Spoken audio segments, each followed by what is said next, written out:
Hi guys, my name is Chloe, welcome back to my channel, and today I'm going to be unboxing the June FairyLoot box. Now I'm super excited for this theme because I'm pretty sure the spoiler card from last month said that this theme was going to be inspired by the ocean and the sea, which is great because I recently saw the new Little Mermaid, which I adored, and then not too long ago I also read The Girl Who Fell Beneath the Sea, which was really good as well. So I've just been in that kind of vibe, and it's been nice and hot and summery anyway, so fingers crossed that it is a good box. But yeah, I can't wait any longer. Let's see what's inside this month's box. So the first item that I can see in the box is another box, and on the front it says Pirate King tea strainer, and this is a little disappointing at the minute because I don't drink loose leaf tea, I just use plain old tea bags. I'm sure it's going to be beautiful though, so let's see. So this is what it looks like out of the box. We've got the mesh here where you can put your tea leaves, and on top it is sat in a wooden disc which is engraved, and it has a little quote on here that says, "It's a bold and stupid move. I like it." And that's from Daughter of the Pirate King. If I take that out, you could probably see the design possibly a little better. But yeah, it's really pretty and engraved. I'm just not going to use this, and I think the last time I got one I said, oh, maybe I should try some loose leaf tea, and I haven't. It's just lived in its box, so unfortunately this isn't much use at all to me.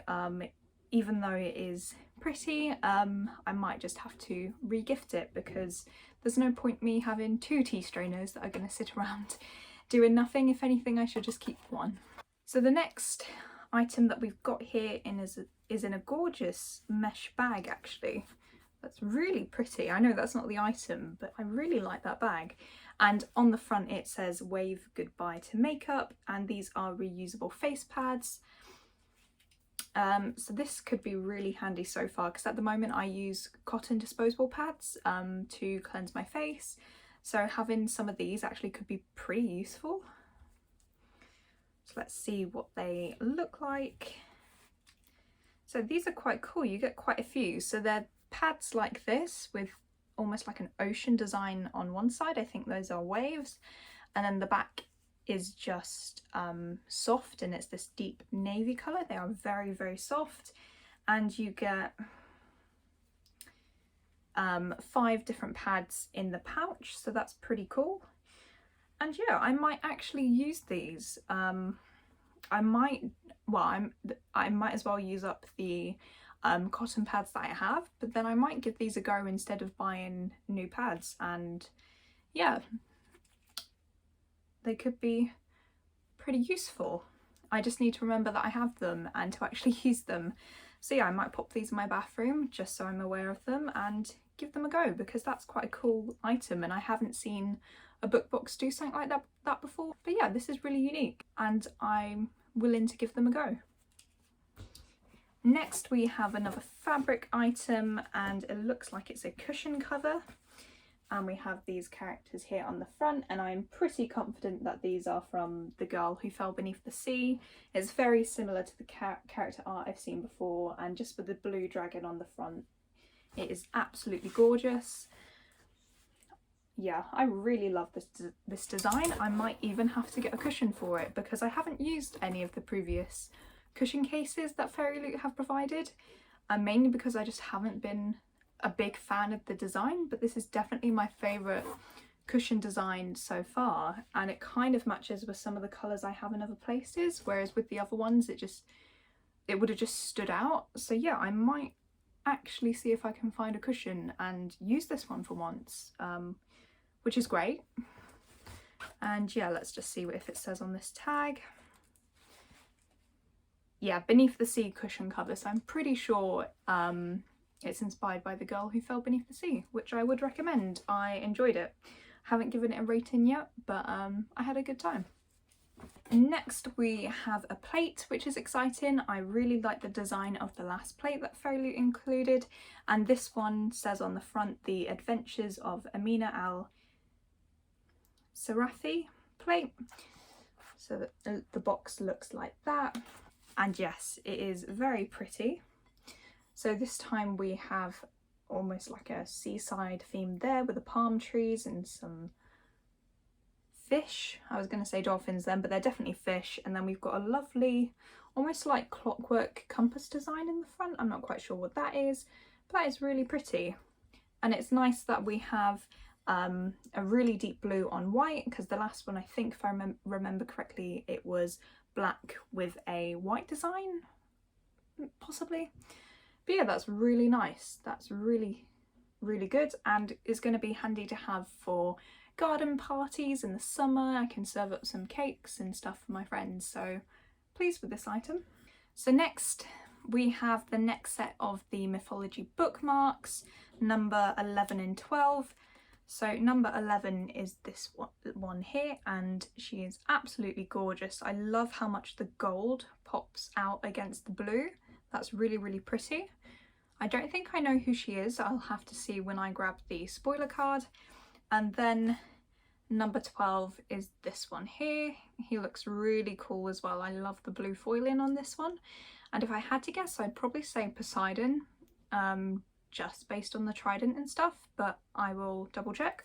So I have dug out the spoiler card, and the art for this month is absolutely stunning. And yeah, definitely kind of inspired by The Little Mermaid as well. I think it's absolutely gorgeous, and this month's theme was From the Depths, which yeah, definitely ocean themed, so that's great.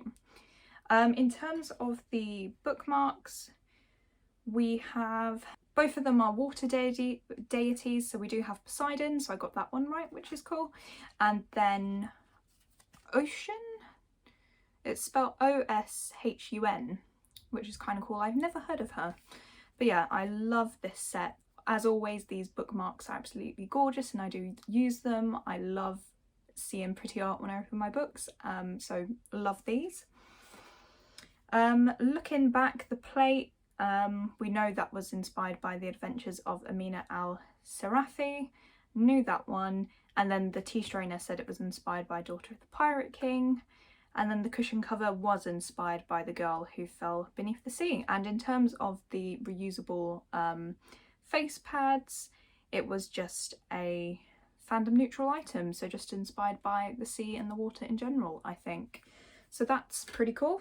So the last items in this month's box are the tarot cards. So we've got this one here, which is the Nine of Stars, which is almost Greek, I want to say, possibly.